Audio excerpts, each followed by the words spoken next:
Welcome है आप सबका इजी लर्निंग विद दस की एक और नई वीडियो में। जो टॉपिक मैं आज के लिए आप लेकर आई हूँ वो है प्लास्टिक पोल्यूशन। जी हाँ, इस तरह के टॉपिक जो है वो बहुत ज़्यादा एग्जाम से पूछे जाते हैं और ये बहुत ज़्यादा आज के टाइम में रिलेवेंट टॉपिक है, क्योंकि हम सभी जानते हैं कि प्लास्टिक का जो मेनेस है वो किस तरह से पूरी दुनिया में फैल चुका है और जिसको हमें ख़त्म करना कितना ज़रूरी है। तो चलिए बिना कोई देर कर स्टार्ट करते हैं। वीडियो स्टार्ट करने से पहले अगर आप चैनल पर नए आए हैं तो इसे सब्सक्राइब करना बिल्कुल नहीं भूलिएगा और वीडियो को लाइक और शेयर ज़रूर कीजिएगा।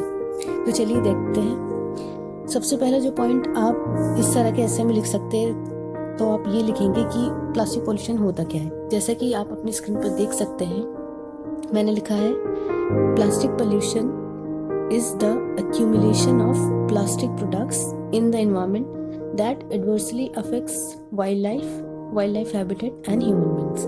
मतलब ये कि प्लास्टिक पोल्यूशन क्या है, जब बहुत ज़्यादा प्लास्टिक प्रोडक्ट्स एक्यूमुलेशन हो जाए, उसका फैल जाए इन्वायरमेंट में, जिससे कि किसको फ़र्क पड़े, किस पर इफेक्ट पड़े, किस पर असर पड़े, हमारी वाइल्ड लाइफ हैबिटेट जहाँ वो रहते हैं, हमारे जानवर और ह्यूमन बींग्स। अब वाइल्ड लाइफ में सभी कुछ आ जाते हैं, बर्ड्स, एनिमल्स, ये सब। तो हमने इस पॉइंट में ये बताया कि प्लास्टिक पोल्यूशन क्या होता है और उसका जो नेगेटिव इफेक्ट है वो किस पर पड़ता है या पड़ रहा है। फिर आप लिखेंगे Seas and oceans have become dangerously polluted with plastic waste। अब ये बात तो हम सभी जानते हैं कि हमारे जितने सी और ओशियंस हैं उसमें इतना ज़्यादा प्लास्टिक इकट्ठा हो गया है कि उसने वहाँ पर जो है उसको बुरी तरह पल्यूट कर दिया है। हमारे जो ओशियन और सी का वाटर है वो हद से ज़्यादा पल्यूटेड हो चुका है। More than 5 trillion pieces of plastic are floating in the oceans।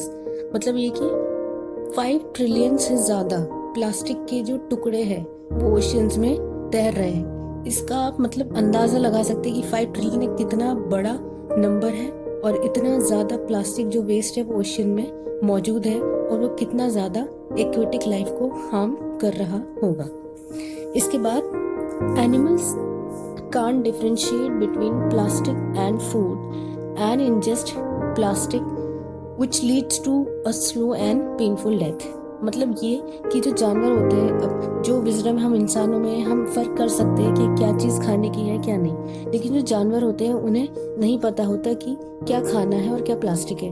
तो क्या होता है, वो जब भी उस वेस्ट में खाने के लिए जाते हैं तो वहाँ पर प्लास्टिक भी होता है और वो उस प्लास्टिक को खा लेते हैं, निगल लेते हैं। इससे क्या होता है, उनकी बहुत ज़्यादा स्लो एंड पेनफुल डेथ होती है। और इस तरह की न्यूज़ हम सुनते हैं, न्यूज़पेपर में भी पढ़ते हैं कि बहुत सारे स्ट्रे एनिमल जो है उन्होंने जो है वेस्ट खा लिया और इस तरह से वो लोग मर गए।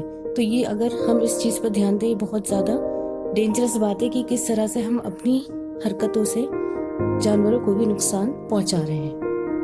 Plastic is a non-biodegradable substance. It is a challenge to dispose it of। अब ये बात हम सभी को पता है कि प्लास्टिक जो है वो एक नॉन बायोडिग्रेडेबल सब्सटेंस है। मतलब ये कि इसको हम इसको डिकम्पोज नहीं कर सकते, ये जैसा है वैसा ही रहता है और इसको ख़त्म करना एक बहुत बड़ा चैलेंज है ह्यूमैनिटी के लिए।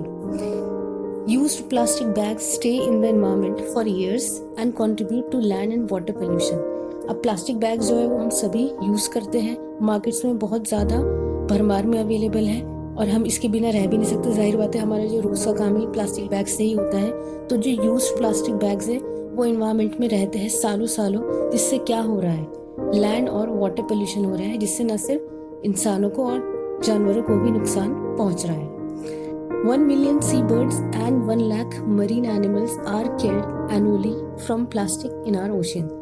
1 million seabirds और 1 lakh marine animals जो समुद्र में रहते हैं वो मर जाते हैं प्लास्टिक की वजह से, जो कि ओशियंस में मौजूद है हर साल। और ये डेटा जो है वो गवर्नमेंट के पास अवेलेबल होता है। गवर्नमेंट बताती है कि इस साल इतने जानवर, बर्ड्स, मरीन एनिमल्स मरे प्लास्टिक की वजह से। Next, every year nearly 1.1 million animals and birds are killed due to plastic pollution। ये तो बात हुई सी बर्ड्स और मरीन एनिमल्स की। अब हम बता रहे जानवर और जो बर्ड्स हैं। तो हर साल 1.1 मिलियन के करीब जो है जानवर और बर्ड्स मर जाते हैं प्लास्टिक पोल्यूशन की वजह से। तो आपने देखा कि ये जो प्लास्टिक पोल्यूशन है ये कितना हार्मफुल है इंसानों के लिए भी और दूसरी स्पीसीज के लिए भी। और इसे ख़त्म करना बहुत ज़रूरी है। अब मैं आपको बताऊंगी, अब तक मैंने बताया कि प्लास्टिक पोल्यूशन क्या होता है, इसके क्या इफ़ेक्ट्स हैं, इससे किन किन लोगों को किन किन चीज़ों को नुकसान पहुंच रहा है।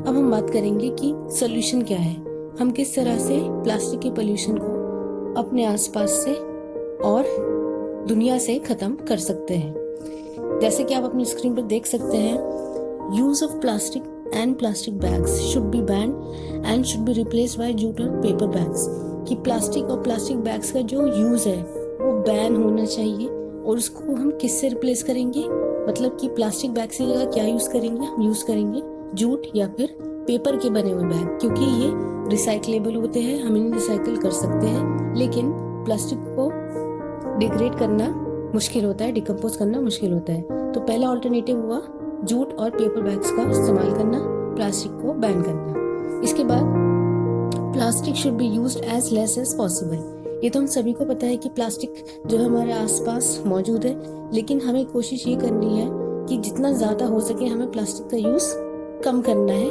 जितनी पॉसिबिलिटी हो सके। Next, all plastic item should be recycled. जितने भी प्लास्टिक आइटम्स हैं उनको रिसाइकिल करना पड़ेगा, तभी हम जो बचा हुआ प्लास्टिक है उसको पूरी तरह ख़त्म कर पाएंगे। Many countries have banned the use of plastic bags, but the implementation of this rule has not been proper. अच्छा, ये बात सच है कि बहुत सारे देशों ने, बहुत सारी कंट्रीज ने प्लास्टिक के बैग्स के यूज़ को बैन कर दिया है, लेकिन हम सभी जानते हैं कि अब भी हमें बहुत जगह प्लास्टिक बैग्स मिल जाएंगे बहुत आसानी से। मतलब ये कि बैन तो हो गई है ये चीज़, लेकिन इस रूल का जो इम्प्लीमेंटेशन है वो प्रॉपर नहीं है अब तक, और आज भी हमारे आसपास प्लास्टिक बैग्स का यूज़ हो रहा है। These are still available in the market. Markets में, शॉप्स पर हमें प्लास्टिक बैग्स मिल जाएंगे। तो हमें क्या करना है, हमें पूरी तरह से इनके यूज़ को ख़त्म करना पड़ेगा। It is high time that we all understand that the harms of plastic and stop its usage in any form or way. कि हमें ये बात समझनी होगी, ये बहुत इम्पॉर्टेंट समय है कि हमें इस बात को समझना होगा, दूसरों को भी समझाना होगा कि प्लास्टिक यूज़ करने के कितने हार्म्स हैं, और इसका हमें यूज़ ख़त्म करना पड़ेगा किसी भी शक्ल में, किसी भी तरह से। Only then this menace of plastic would end, और तभी ये जो प्लास्टिक का मेनेस है ये ख़त्म हो पाएगा। And we will be able to make this earth a better place to live for every living being and breathe in a plastic free environment. और हम इस अर्थ को एक अच्छी जगह बना पाएंगे हर लिविंग बीइंग के रहने के लिए, और एक प्लास्टिक फ्री एनवायरनमेंट में सांस ले सकेंगे। और अगर ये पॉसिबल हो पाया तो ये हम सभी की लाइफ की बहुत बड़ी अचीवमेंट होगी।